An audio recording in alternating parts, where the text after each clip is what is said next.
Live from KSAT 12, the Nightbeat starts right now. The site of a deadly crash, a location residents say has been known to be a dangerous road. This was the aftermath of that crash yesterday morning. 3 people died. The car landed in someone's backyard. The Night Team's John Paul Barajas spoke to the homeowner who says this is the 3rd crash that's ended up in his yard in about 11 years. These poor families have to go on without their kids. Can't even imagine. And it could have been stopped if the city would have done something. The family of one of the victims and the homeowner we spoke to shared a brief moment today. The family didn't want to speak on camera. The homeowner says this isn't the first, but by far the worst crash that's ended in his yard. In his 11 years living off of Babcock and Clear Rock Drive, 3 times a car's crashed on or through his property. This one, the only fatal. It sounded like locomotives smashing into steel. It was very distinct, very loud. And unfortunately, I knew what it was right away. He wished to remain anonymous. We'll call him Joe. He initially ran to the front of his house where the first crash he experienced in 2012 happened. So, I mean, the truck was literally feet away from hitting her room, and her bed is right up against the wall. Then he realized it was in the back. He found the car completely flipped around, the headlights facing the road it just came off of, and wedged between a tree. I really would like to see another stop sign coming northbound, like there is the one southbound, or a light added. I think if it can save one person's life, it's well worth it. Joe explains the added safety isn't just for drivers navigating the sharp curves of Babcock, but also for those living off of it. He considers himself lucky a car hasn't ended up in his house yet, but believes it might only be a matter of time. Over the years, he says he's made numerous calls to the city, but to him, only minimal measures have been added. A restriped street and an added stop sign. Here at the scene of the incident, the cleanup is pretty much finished and the gap in the fence remains. They've also put up a memorial for the 3 men that lost their lives. Now, as for the city, the District 8 Councilman's team sent us a statement that reads in part, "We will be following up with neighbors so that we can all work together to identify potential solutions and prevent future tragedies." I also asked them about the previous concerns and answers that the residents wanted here, and the councilman's team responded with, they only took over office in 2017, so they didn't know that this road was an issue until this most recent accident. They also add they'll be doing a research study on traffic on this road going forward to find out if there are other issues. John Paul Barajas, KSAT 12 News. Hope something gets done out there. Thank you, John Paul. Now to a recall alert. Several sunscreen products now being pulled from store shelves. Johnson & Johnson saying some of its aerosol products have a low level of benzene. That's a chemical linked to cancer. The sunscreens are being voluntarily recalled out of an abundance of caution, and consumers are being told to stop using them. The products listed on your screen, and they include the Neutrogena Cool Dry Sport Aerosol Sunscreen, Aveeno Protect and Refresh Aerosol Sunscreen, and Neutrogena Beach Defense Aerosol Sunscreen, along with a few others. The pandemic is not over. Local health officials pointing to the rising COVID-19 infections and hospitalizations as evidence and a plea for those not yet vaccinated to do so. Doctors say the majority of those hospitalized with COVID complications are those who decided not to get the vaccine. This pandemic is not over, and our work is not done. The virus isn't done with us, say local health leaders. Hospitalizations have jumped with 258 COVID-19 patients, mostly those who turned away the vaccine, and it reflects a national trend. 99% of all recent COVID-19 deaths occurred among people who were not immunized, and only 1% of all COVID hospitalizations occurred among people who were fully immunized. In Bexar County, the positivity rate nearly doubled in a week to more than 11%.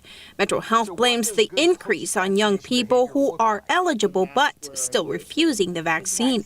They also say 1 in about 10 people in our county have not returned for their second dose. After more than a year of fear and tears of mourning more than 3,500 deaths in our county alone, there's a desperate cry. We plead with all of you to get your shots. It's free. There's multiple places to go.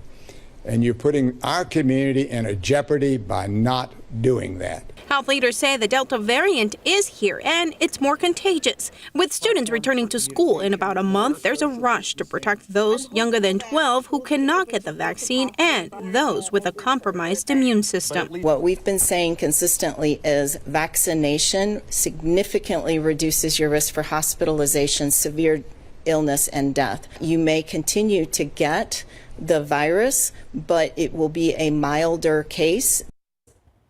And Metro Health has hosted roughly 300 vaccine clinics. They still have free testing and free pop-up clinics. Just head to KSAT.com and see the list of those locations. A San Antonio police sergeant back under the spotlight tonight, more than 2 years after shooting and killing 26-year-old Hannah Westall. Video the district attorney's office was told did not exist in the case, now suddenly turning up.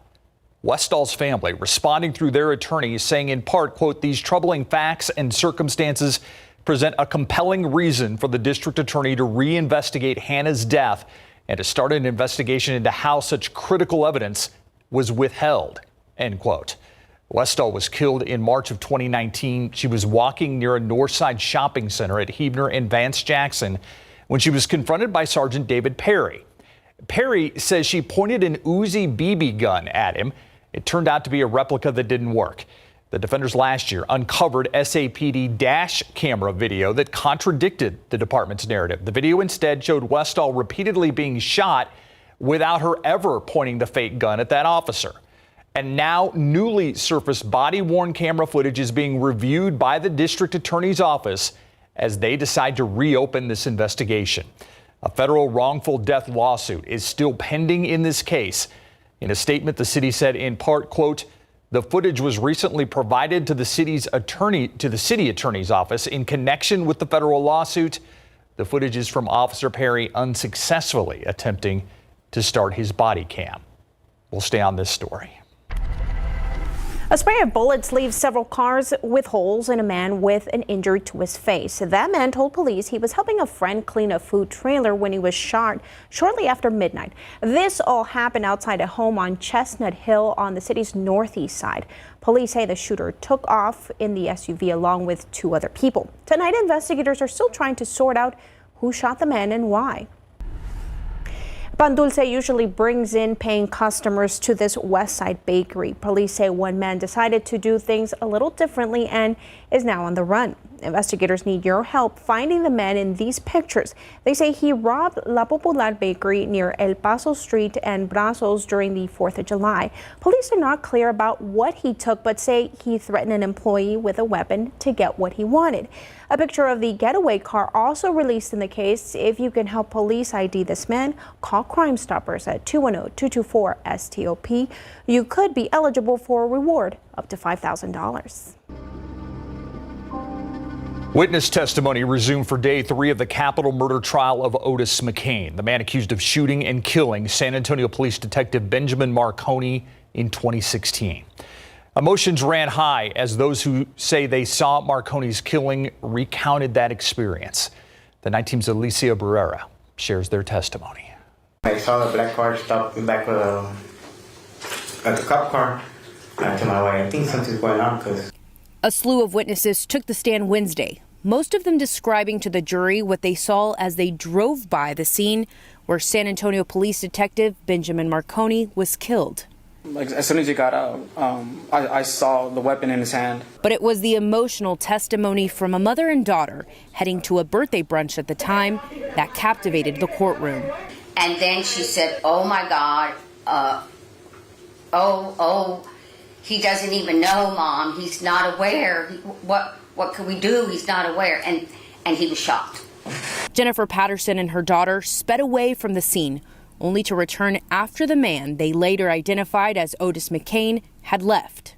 We ran up to the side of the officer's car, and I told my daughter, go sit over there, because I didn't want her looking. And I opened the door, and it was obvious by the hole in his temple that there was nothing to be done for him. Visibly distraught as she listened to her own 911 call Alexandra Patterson offering her own account with the suspect. After the shots were fired, he turned, and I believe it was counterclockwise, and that's when we made eye contact, and then he ran back to his car, and that's when I told my mom to floor it. Alicia Barrera, KSAT 12 News. Day 4 of the Otis McCain trial to begin tomorrow at 12:30. You can follow along with our live stream at KSAT.com, or you can watch on the KSAT TV app, available wherever you stream. As some might call it, the trust factor, the lack of trust factor. Without it, the legislative process can literally stop in its tracks, like it is right now in Austin. Dozens of Democratic Texas lawmakers taking issue with a measure that they say would add voter restrictions in Texas. The revisions made in the latest version have less restrictions, but Republicans are still pushing against 24-hour and drive-through voting while they're supporting partisan poll watchers. Republican State Representative Steve Allison says they are moving in the right direction. We don't want any intimidation. There were earlier proposals where poll watchers could record by audio or video means. That's out now. I think, again, that's another example of moving in the right direction. The Texas law still prohibits poll watchers from watching someone actually cast a ballot, but the measure could still allow poll watchers to stand next to a voter. Poll watchers could also be required to swear an oath that they will not harass voters. But the Associated Press reports the version of the measure in the House prevents poll watchers from being removed for violating election law unless they've been warned. Voter rights advocates say it's a one-time allowance for voter intimidation. Still ahead on the Nightbeat, new developments in the Britney Spears case. The pop star now allowed to hire her own lawyer. We hear from him coming up. And hunger may have got the best of them. 2 women caught breaking into a restaurant, raiding the fridge and fumbling with fryers. It's next on the Nightbeat. Making headlines around America tonight, new developments in that controversial conservatorship and pop star Britney Spears. A judge ruled she can now finally hire her own attorney instead of being appointed one by the court. The Spears' new lawyer spoke publicly on her behalf, saying her father should step down as her co-conservator. Pursuant to Britney Spears' instructions, we will be moving promptly and aggressively for his removal. And the singer's supporters rallied outside court. Britney Spears spoke by phone during today's hearing, saying she wants her father charged with conservatorship abuse. Last month, she told the court she was forced by him to perform, take mood stabilizing medication, and remain on birth control against her will.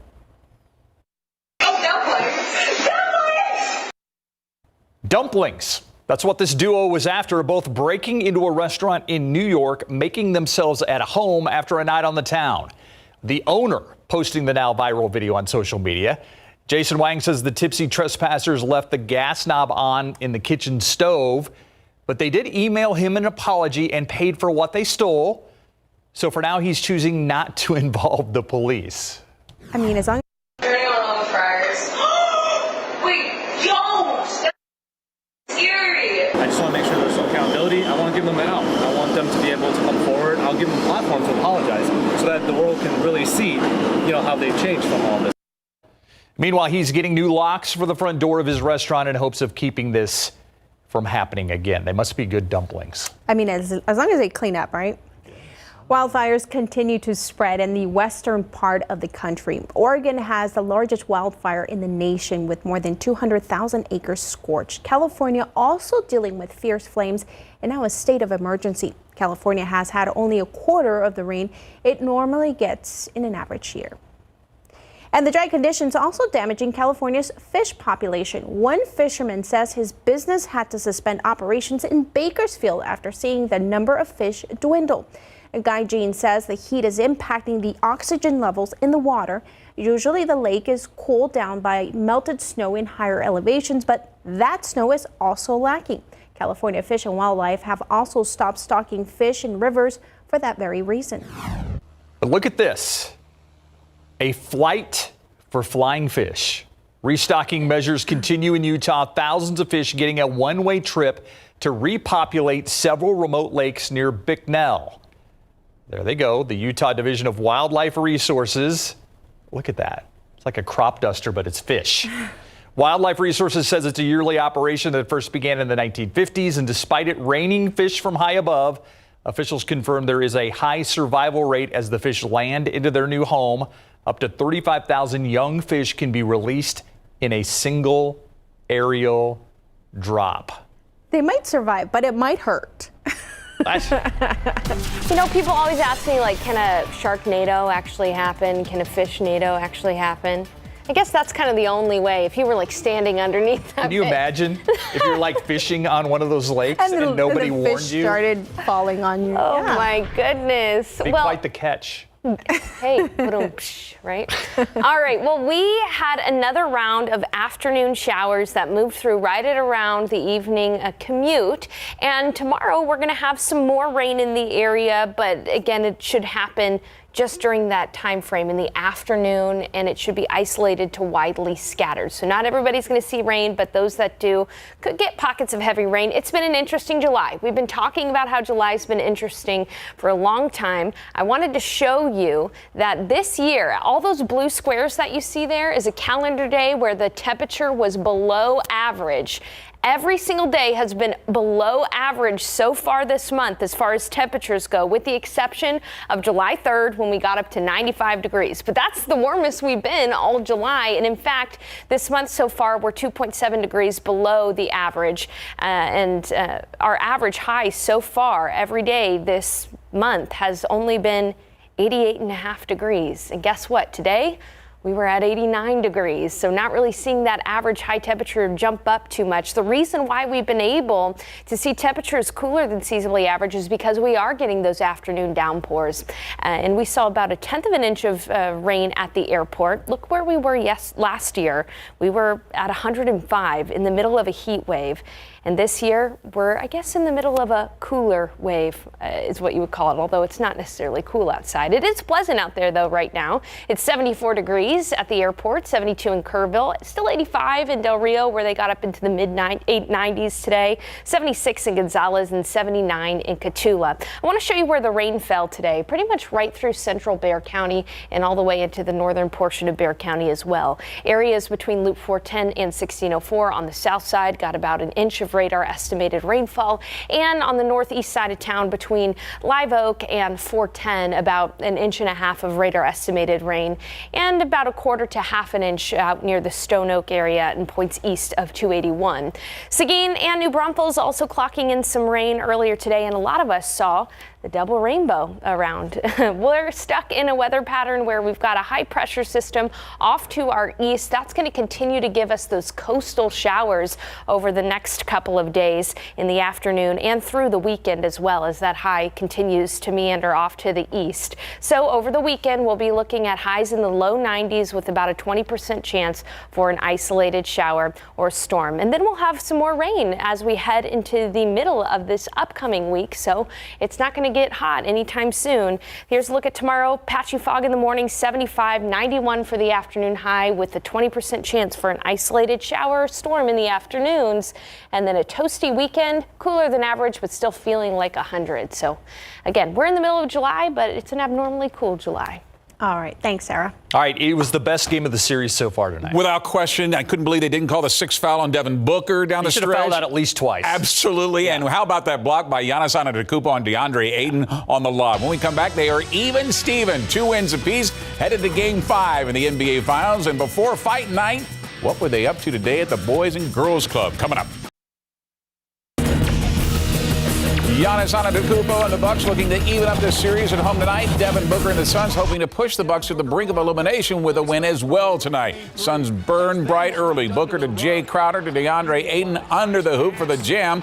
Phoenix would go up by 9. The Bucks start to close the gap. Bobby Portis misses the layup, but Giannis comes flying in to slam it home. It's a 3-point Suns lead after 1. Chris Middleton gives the Bucks their first lead of the game with his up and under jumper in the lane, but then Booker starts to heat up. After only scoring 10 points in Game 3, he had 20 in the first half tonight. Helped the Suns to a 4-point lead under 30 seconds to play now. Middleton nails a three, and it's tied at 52 all, headed to the half right there. Booker owned the third quarter. The jumper from the free throw line gets a friendly bounce, and Booker gets around Giannis, gets to the hoop for the lefty layup. Then he nails a contested jumper from the left wing. He was 7 for 7 in the quarter for 18 points. In the third, 38 points up to that point. Suns go up 6 going into the fourth. Minute and a half to play now. Game tied at 99. Middleton gets a mid-range jumper to fall. The Bucks are up by 2. Giannis picks Chris Paul's pocket. The Bucks are off and running. Middleton gets the bucket, and now it is a 4-point game. Milwaukee would trail most of the night, pulls out the huge win thanks in part to Middleton's 40-point night, 109-103. Whatever we're doing here, we got to find a way to do it there. The only way we can win this series is if we get one on the road. It'll be nice to get this next one, but first we got to get some rest, figure out how to clean up a couple of things, and come out and get ready to go. All right, so now we know there'll be a Game 5 and Game 6. Game 5 Saturday, Game 6 Tuesday in Milwaukee.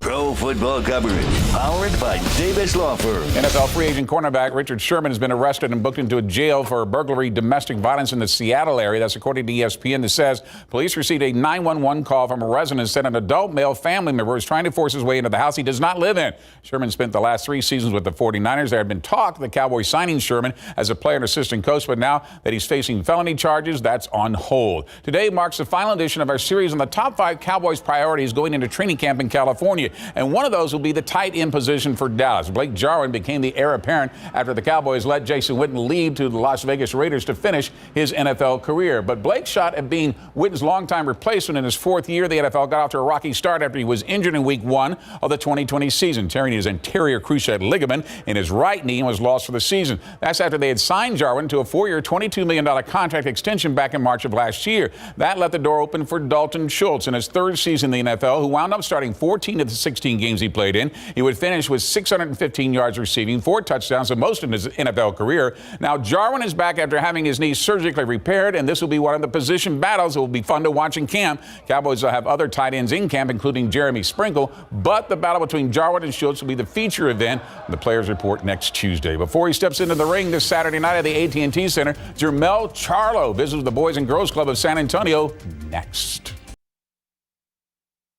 We continue our Dave Campbell's Texas high school football rankings. Already covered 6A and 5A preseason state favorites. Now it's time to move to Class 4A. That's where we find the Bernie Greyhounds, the highest-ranked Class 4A Division I team in the San Antonio area, with as many as 13 players returning to a team, including punter Rashawn Galloway is named to the preseason All-State team. But that's not all. We have a Division I and Division II. So in Division I looks this way: Bertie and Canyon Lake. Canyon Lake coming in at 21. In Division II, Wimberley checks in at number 3, followed by Cuero and Navarro. Former Judson High School standout Sincere McCormick has earned more preseason All-America honors, coming off a record-setting sophomore season with UTSA. McCormick has been named to second-team All-America by the Sporting News and Athlon Sports. That gives Sincere a total of 4 preseason All-America nods from major national publications this summer. That includes second teams from both Walter Camp and Phil Steele.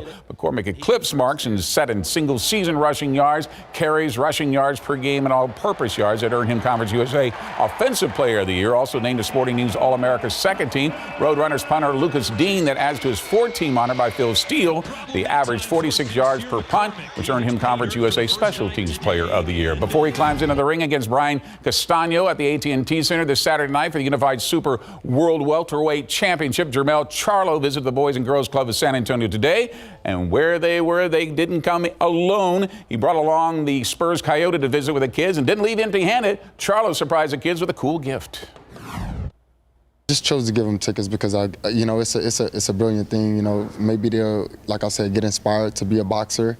They come to a live event, and I know San Antonio is really big on basketball, but turning into some boxing, that'll be an amazing opportunity for the kids. We're also big on boxing. You can still get tickets for the Saturday night fight card, www.attcenter.com. Thank you, Greg. You got it. We'll be right back. That's it for the Night Beat. GMSA at 4:30. Have a great night.